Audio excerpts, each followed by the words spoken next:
When we think of the circus, most of us imagine clowns or strange animal stunts.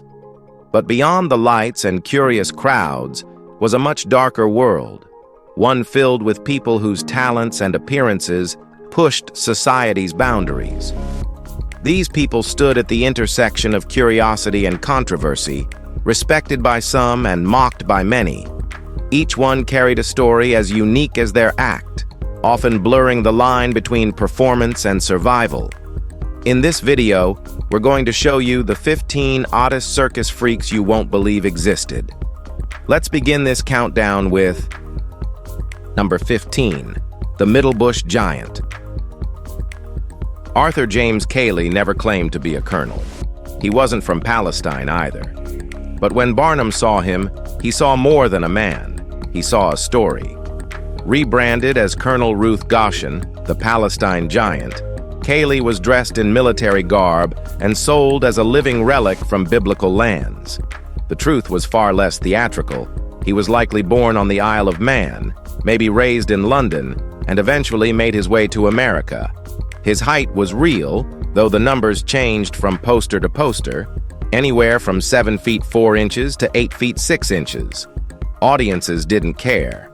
He shared the stage with little people, starred in acts like Jack the Giant Killer, and became a towering icon of circus showmanship. Off stage, he lived modestly in Middlebush, married 3 times, and died with a small fortune. But the myth endured. In Barnum's world, facts were flexible, and legends were crafted. And Cayley's legend, real or not, stood taller than the truth ever could. Number 14, Daisy and Violet Hilton.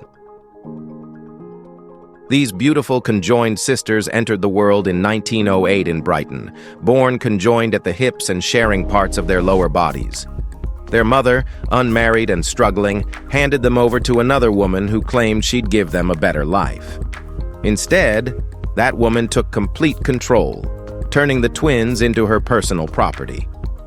By the time they reached America in the 1920s, Daisy and Violet were already seasoned performers, pushed into circuses and sideshows where their condition and their charisma made them instant stars. Crowds adored them, and the money poured in, but the twins rarely saw the profits. Their lives were shaped by contracts they didn't sign and decisions they didn't make. Even when they finally gained independence, the world had already taken so much. Their final days came quietly in 1969, when both sisters fell ill with the flu. Daisy died first. Violet, unable to move or get help, survived 4 more days beside her. Their story ended exactly as it had begun, together. Number 13, Duchess Leona. Leona M. Parks, known to sideshow audiences as Duchess Leona or the Beautiful Miniature, rose to fame in the 1920s and 30s under the bright lights of Coney Island's Dreamland Circus. Born with dwarfism, Leona's small stature made her a standout in a lineup often packed with exaggeration and cruelty. But she wasn't just another attraction. She cultivated an image that was refined, elegant, and commanding.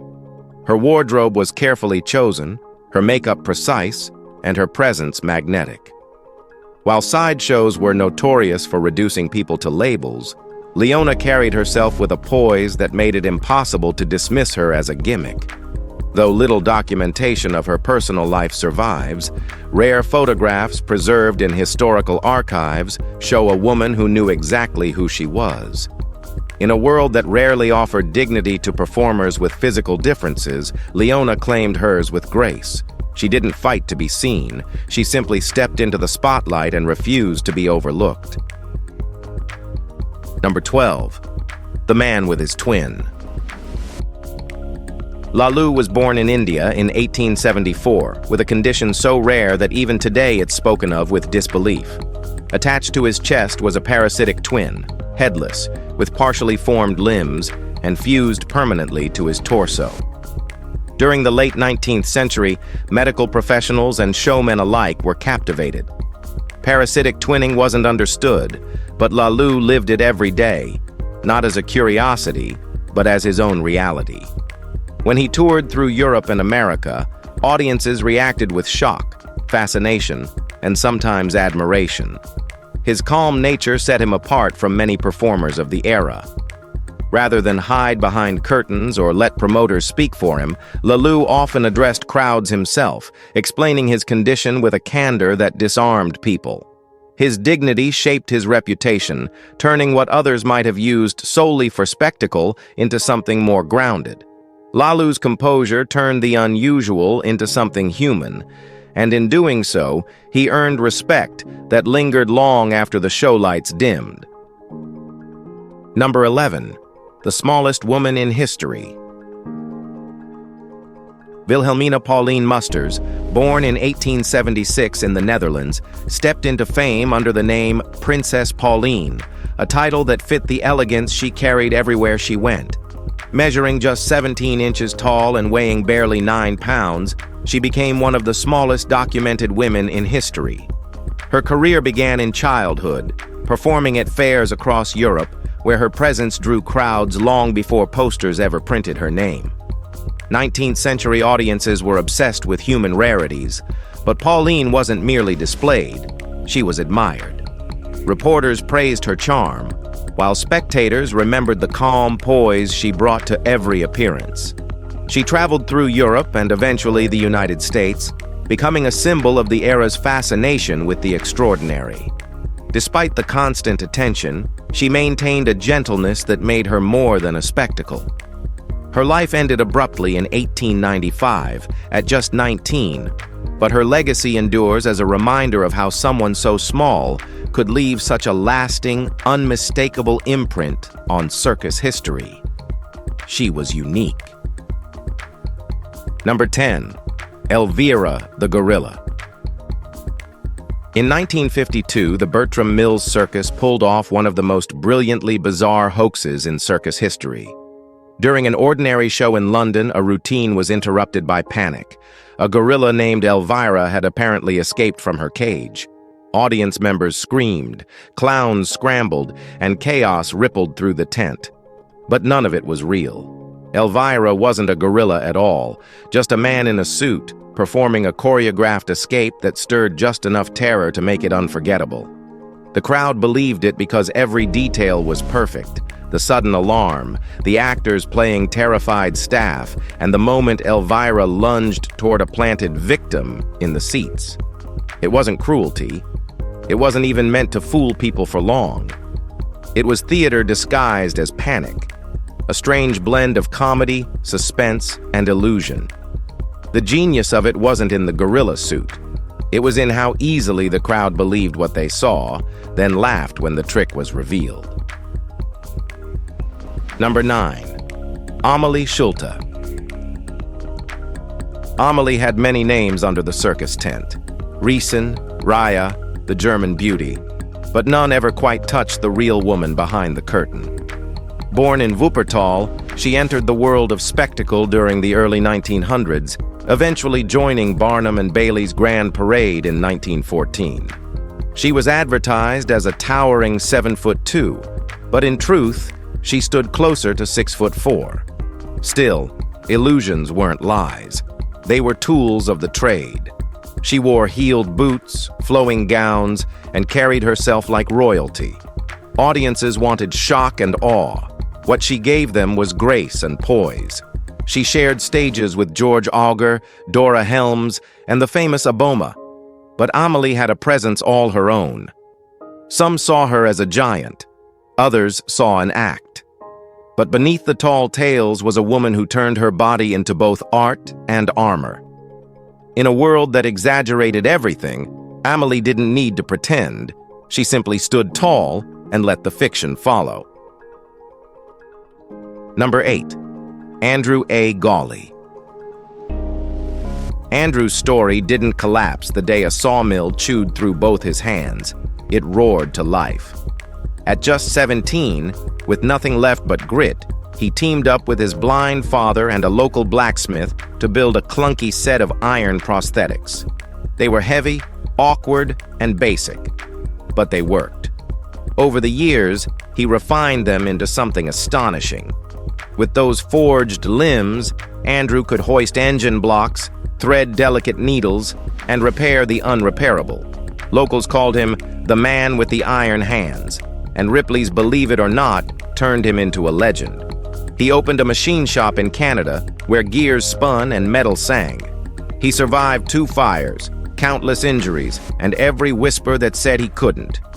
Born in the early 1870s, he died on Christmas Day, 1960, leaving behind scorched walls, steel fingers, and a name etched into machinery and myth. A man who refused to be broken, even without hands to hold the world. Number 7. Barney Baldwin.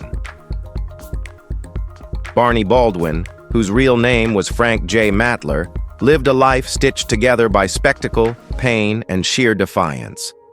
After a brutal railroad accident in 1883, he took to the stage with a stiff metal brace bolted to his neck, declaring himself the only man alive to survive a broken neck.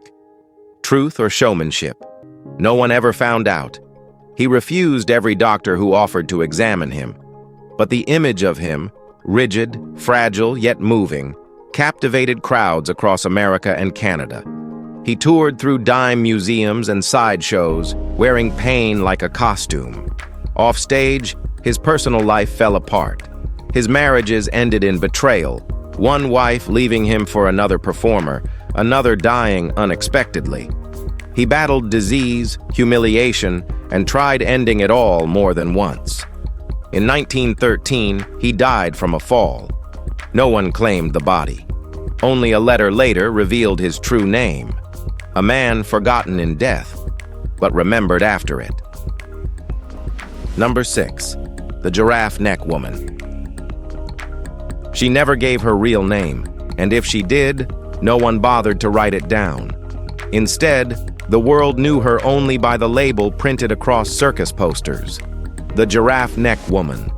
Wrapped in brass rings that stretched her neck to an unnatural length, she became both a symbol of exotic mystery and a victim of cultural distortion. Audiences were stunned by her appearance, but behind the curtain, scientists lined up too, fascinated by her body, eager to study what they didn't understand. She stood still as strangers examined her, pointed, whispered, and took notes. Her image was shaped deliberately, costumes, lighting, and posture all crafted for maximum impact. She wasn't performing an act, she was the act. Part human, part medical curiosity, part myth. The Bertram Mills Circus didn't just put her on display, they turned her into a living contradiction, spectacle and specimen, marvel and mystery. And as crowds gawked, the woman beneath the rings simply kept standing, silently bearing it all. Number 5. Reverend Evans.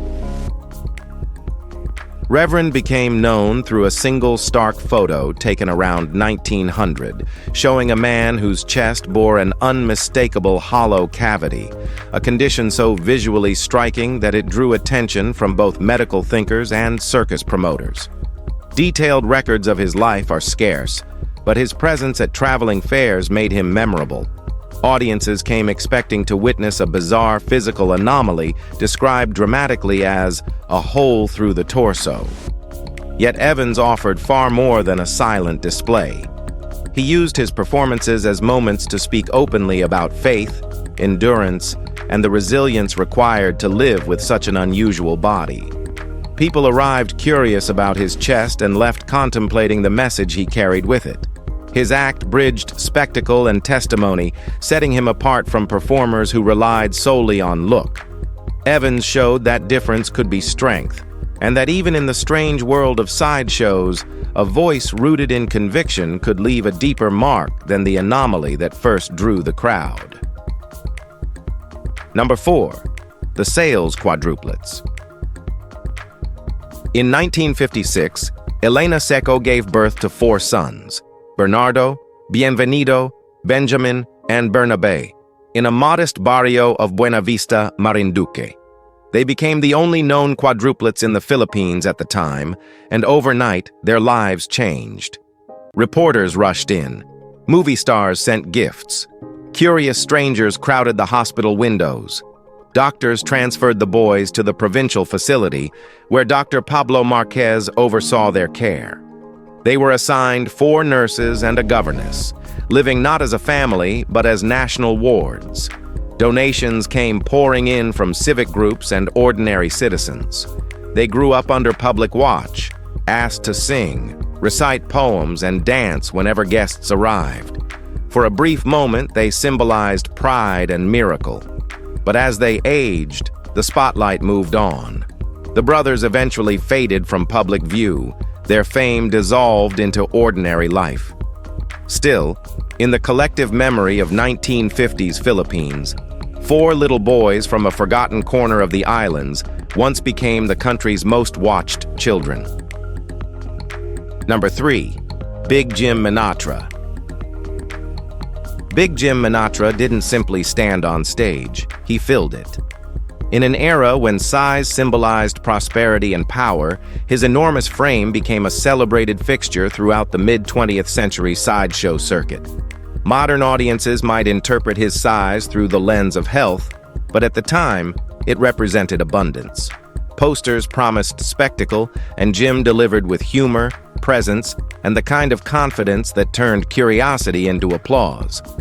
Crowds stared, stunned not only by his proportions, but by the larger-than-life personality he carried with them. Stories circulated about the meals he consumed and the routines he kept, feeding the myth of Big Jim as a man who lived beyond ordinary limits. Newspapers occasionally teased his luck, but his career thrived precisely in that space between awe and entertainment. As the fat folk era faded, so did his public recognition, but for the years he stood beneath the circus lights, he embodied a rare blend of charisma and enormity that is awesome. Number 2. The Human Trunk.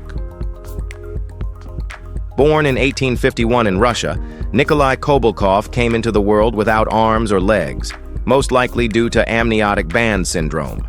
His family, well off but unsure how to raise him, supported his efforts, but Nikolai's strength was entirely his own.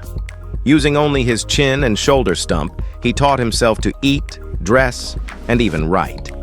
At 18, he worked as a clerk. By his 20s, he was touring as the Human Trunk, performing with dexterity that left audiences stunned. He threaded needles, loaded pistols, and wrote full letters using only what he had. One of his signature acts involved a lion cage stunt that left crowds speechless. He married Anna Wilfert, a park employee, and together they had 11 children. 6 survived. He charmed European royalty, learned several languages, and never stopped performing until his death in 1933. Number 1. Ashbury Benjamin.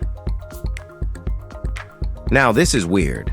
Ashbury remains one of the most mysterious figures to ever stand beneath the circus lights. Almost nothing solid is known about him. There are just a few aged programs and a single blurry photo showing a man whose skin looked like a canvas of contrasting patches. It was likely piebaldism, a rare genetic condition, but back then, truth wasn't part of the pitch. Promoters labeled him Leopard Boy, Ben the Spotted Leopard, and even the African Leopard Boy, though his heritage is undocumented.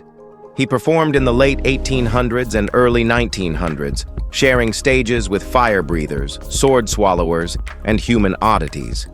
Posters portrayed him as exotic, almost animalistic, crafted to make people stare, and they did.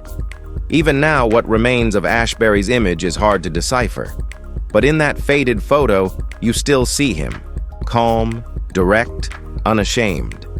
If you've enjoyed this video, be sure to like it, share it, and subscribe. Thanks for joining us on this journey, and we'll see you soon in the next one.